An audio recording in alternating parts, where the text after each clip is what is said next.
Hello and welcome to Economic Divide with me, Kabat Tahwai. Just a couple of weeks ago, we covered the 10-year war anniversary of the war on Syria. Now it's time to cover another brutal U.S.-backed war, and that is the war on Yemen. It is now 6 years old. This is what Yemen's economy looked like before the war. From the year 2000, we took a look up until the year 2018. As you can see, the economy was actually not doing that bad. It had a GDP growth of between 6 to 8%. But you can see the dip there. That is when the war broke out, roughly around the year 2014, and it went all the way down to minus 28%. Pretty bad. I mean, this actually is a brutal war. Bombs are doing the killing on both the civilians and the economy. But the country itself actually, before the war began, was not doing well. It was a poor country. Living on less than $2 a day accounted for 45% of the population. 33% living on less than $1 a day. So you can see that this country was affected deeply by poverty. Okay, it is no surprise then that this kind of devastation, the war that the country has been inflicted on the country, well, there are many aspects of the economy that have grinded to a halt as a result. One common denominator that reflects the dire straits of the economy is the collapse of the Yemeni rial, the focus of our next report.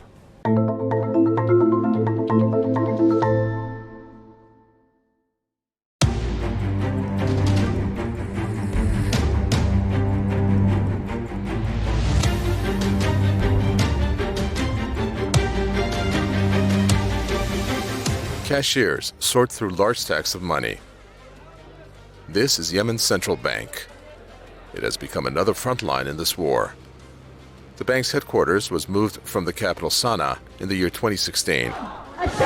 The government not recognized by the Yemenis accused the legitimate government of Yemen, the National Salvation Government, that it was using its resources to finance the war. But this was just another effort by the Saudis and its allies to squeeze the Yemenis. ودائع إضافية حصلنا عليها أو يعود بالحصول عليها من مصادر من خلال حوار أو مناقشات دارت مع الدول الشقيقة المانحة. أتصور اثنين كانت من دولة الإمارات تقريبا تعهدت أو وعدت بتسليمها، وكذلك دولة الكويت مليار أخرى 3 مليار. بالتأكيد هذه سترفض وتعزز إمكانيات البنك المركزي للوفاء بكثير من التزاماته كما فعلت. ارتفاع أسعار قانونية جدا.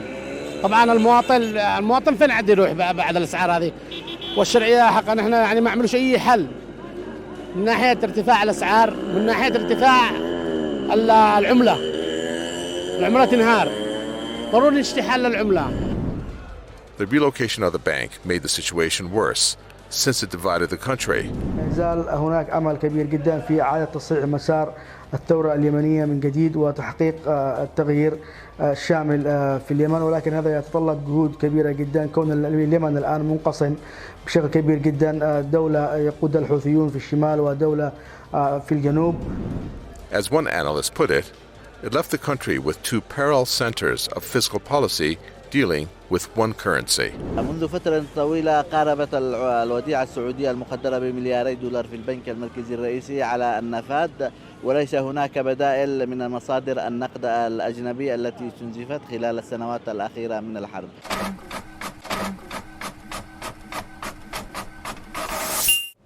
Time to begin our first guest of today's show. Her name is Judith Brown, and she is the former manager at UNHCR, the United Nations High Commissioner for Refugees.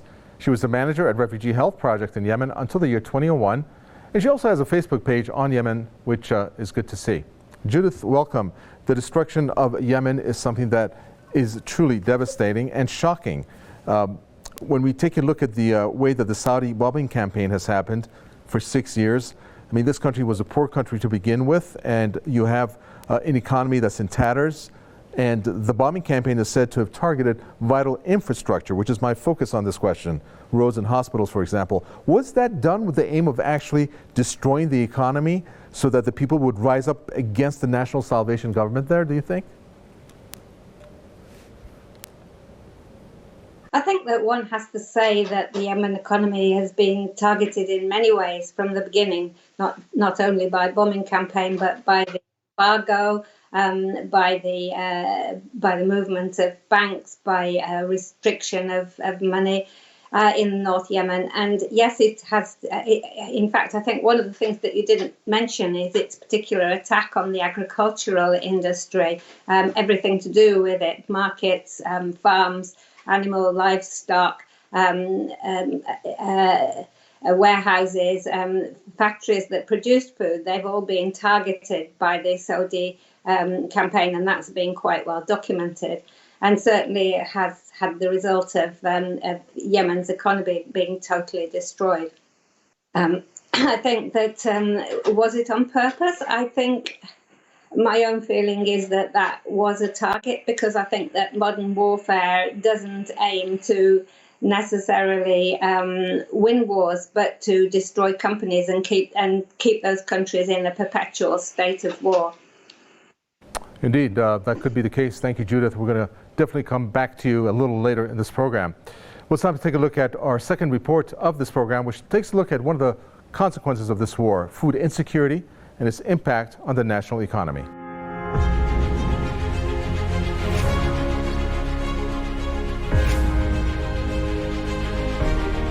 A hungry child, malnourished due to prolonged lack of food. Shortages of water. Central bank is out of money.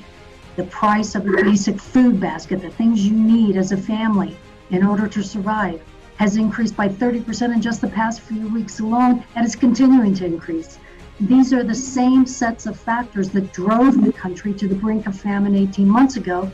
The world has failed the Yemeni people. Now, to seize this chance to revitalize the political process that we now hope we can see in front of us.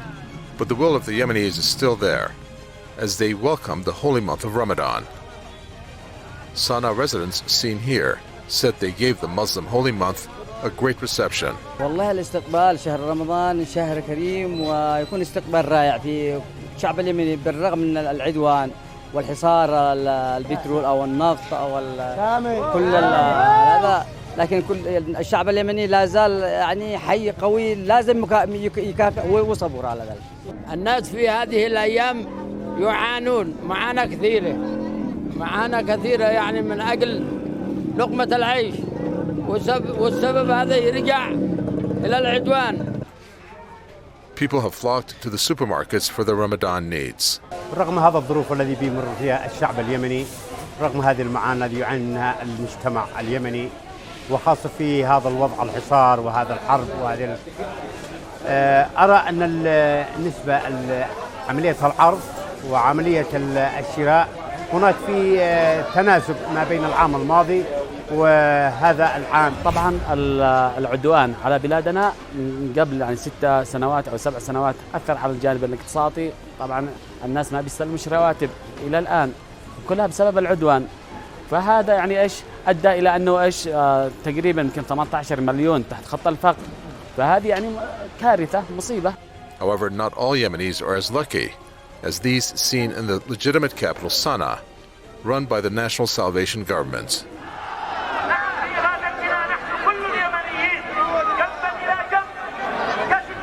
Yemenis see them as the legitimate governing body of the country. They have pledged a commitment to them. حصير على الشعب اليمني وحصير على الذي في منازلهم، لن يوجد معهم غاز، لن يوجد معهم أي شيء. تشوف الناس في منازلهم ميتون من الجوع من قلة الغاز. لماذا الحصار على اليمن؟ لماذا هذا كله على اليمن؟ ما هو الدافع؟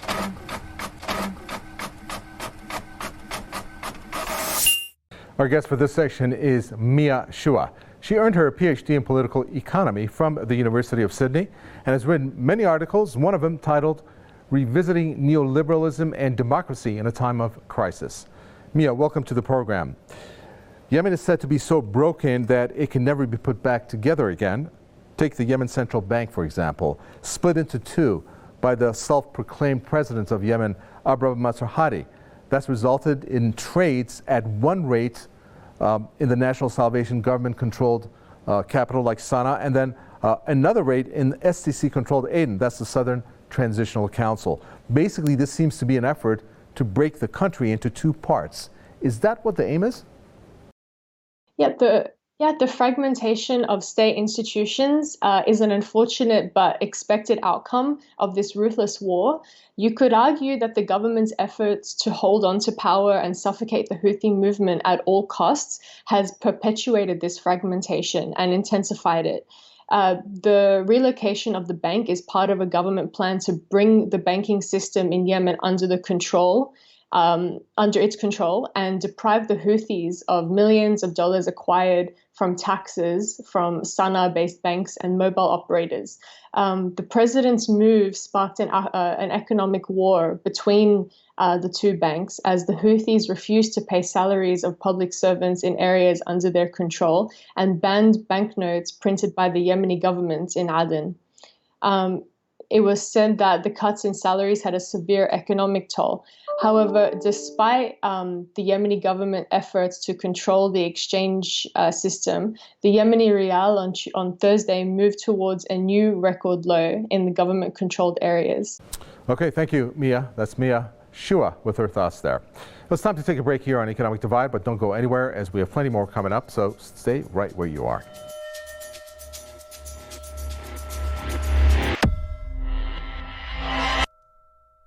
Let's welcome back guest Judith Brown, the former manager at UNHCR, the United Nations High Commissioner for Refugees. Judith, we're going to take a look at the port city of Aden and my question here, which is under Saudi Emirati siege, not letting the flow of goods freely into the country. The Saudis and its allies, they are not capable of winning this war. Why don't they settle for a political solution instead of destroying the country, placing a siege on Aden and continuing this war in which they are not only losing, but they're choking the economy as a result? Well, I think that one of the things is that powers outside Yemen don't seem to want Yemen to end the war. Certainly, I think that when Trump was in power, he saw the possibility of selling a lot of weapons to Saudi Arabia. Biden came in making a grand statement that he was going to return Yemen to peace, but in fact has done absolutely nothing except return the situation back to the same situation as Obama, i.e. he's not selling precision weapons and he's talking about ceasefires, he's talking about peace talks, none of which have happened, and I can't see that they're going to happen.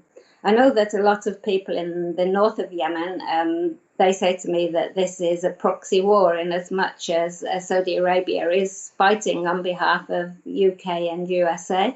I think there's a lot of truth in that, in as much as I think that the powers outside Yemen seem to have their own interests in keeping wars going across the whole of the Middle East, and keeping those countries destabilized for whatever reason, I'm not sure. But instability is a feature of war at the moment, wars without end that seem to go on forever.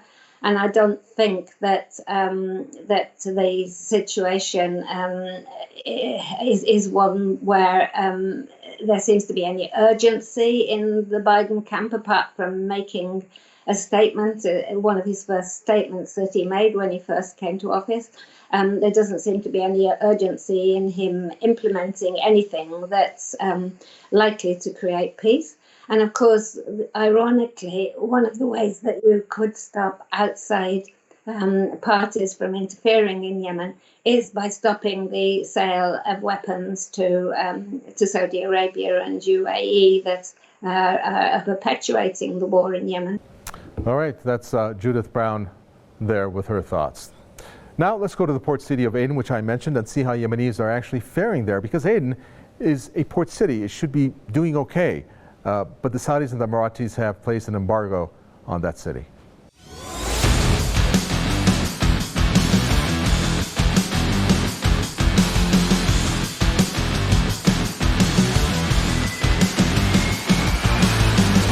The port city of Aden, key in the distribution of goods to the entire country.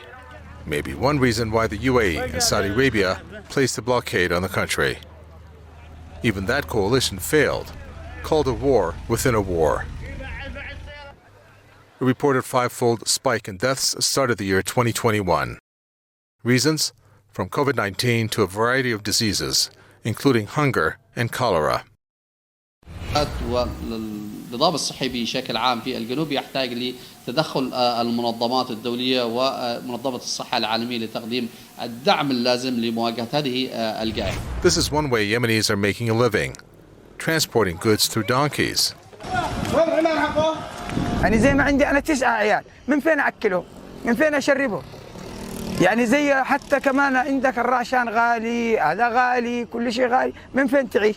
وإذا رحت دورت وظيفة من فين دول بياكلوا ويشربوا؟ يعني اضطريت للحمار، هذا بفضل الله ثم بالحمار هذا رزق موفر، كل شيء موفر. But food shortages, a sharp depreciation of the currency, and a lack of funds to pay public sector employees have plagued the port city. الأسعار بالنار الحمراء. رواتب كان أول تنزل الآن معبش. الوضع متدهور. كل البلاد من أسوأ إلى أسوأ منه. ما عاد شي حاجة.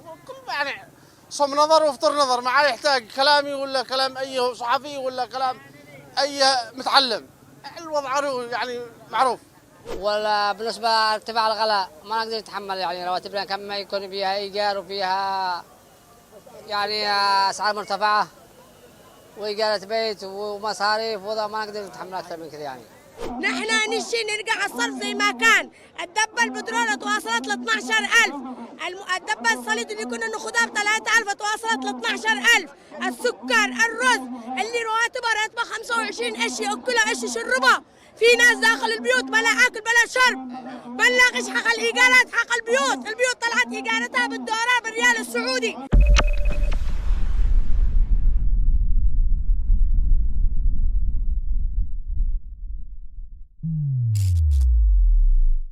It's time now for an in-depth section of this program.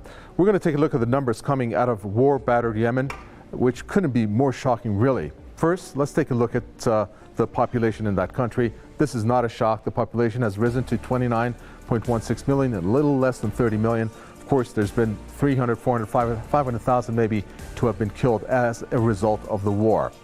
Now, in terms of the number of Yemenis that need urgent help, that amounts to 9.8 million. A little less than 10 million. Obviously, many Yemenis need basic health care, something that they can't have access to because of the bombing campaign that's happening.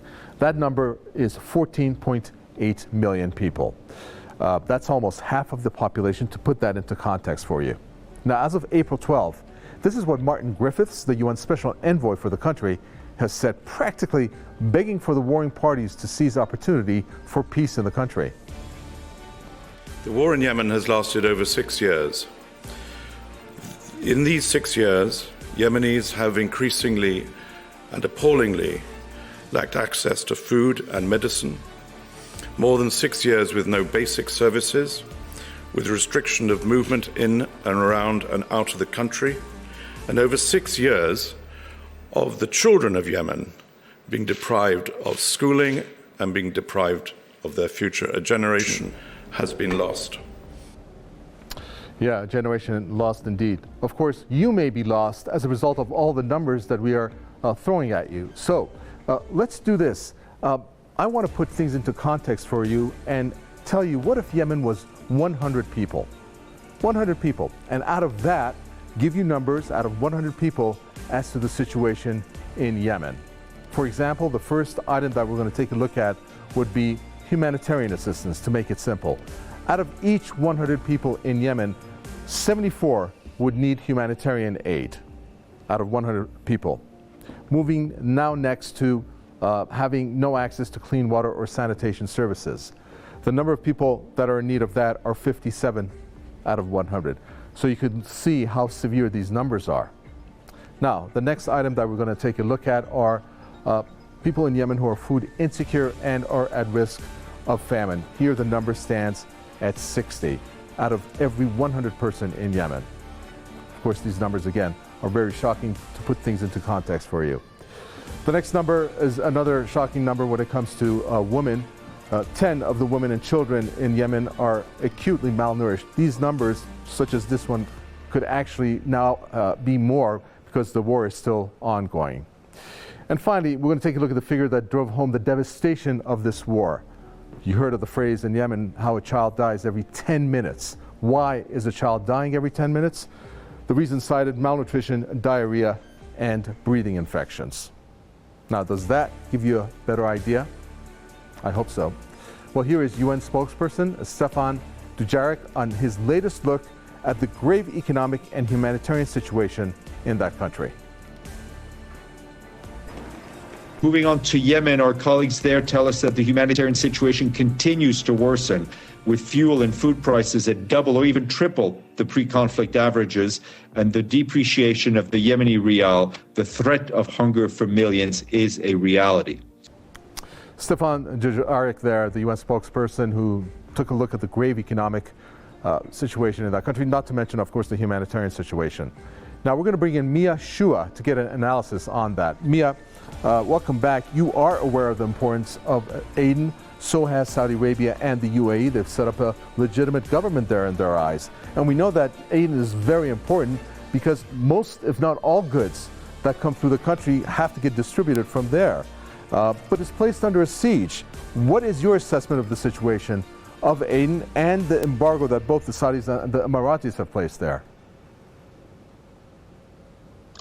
Yes, Saudi and its allies have the budget and the will to continue their campaign against a politically and economically independent Yemen.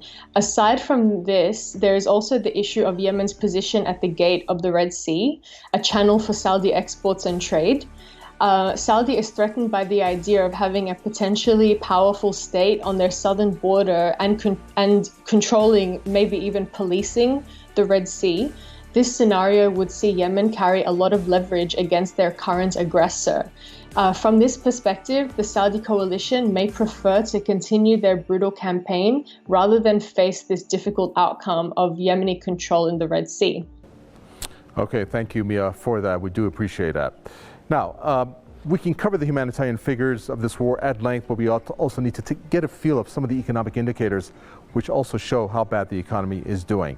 Now, let's first take a look at how much money the country has lost in terms of its oil revenues. $75 billion is the figure that we have as of the latest figure for the loss of oil revenue. That figure, again, could be higher. The GDP is the next item. The cumulative GDP percentage contraction in real GDP terms came in at a whopping minus 50% for the year 2020. So half of the country's GDP to have been lost there. What does all of this translate into when it comes to economic loss as a whole? That's $88.8 billion. أعيد إيرادات بلدنا لبنكنا ولم أقل تعودوه لي ولكن عيدوه إلى بنكنا البنك الذي سلم المرتبات في كل الشهور التي كان يدير فيها.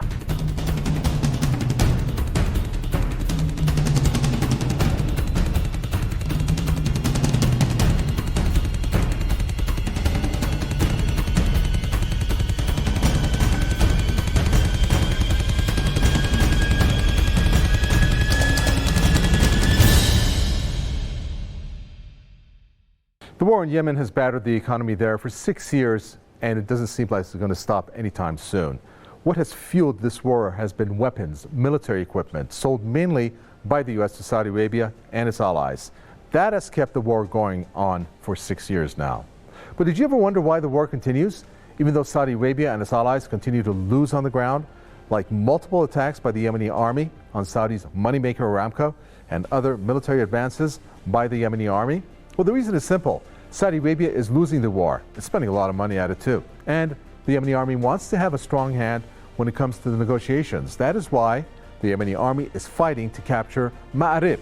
That is the biggest district by area. Don't forget, the Saudis just recently offered a peace plan. It was rejected by the National Salvation Government because, well, it did not put an end to the blockade, which was a key demand of the government. The U.S. support, once it ends, will wrap up the war. No doubt about that. But the question is there a strong enough will by the U.S. to give its order to Saudi Arabia to end the war? That does it for this edition of Economic Divide. Thanks for tuning in. Send us your questions and comments. We do appreciate them. From me, the entire team, it's goodbye until next time.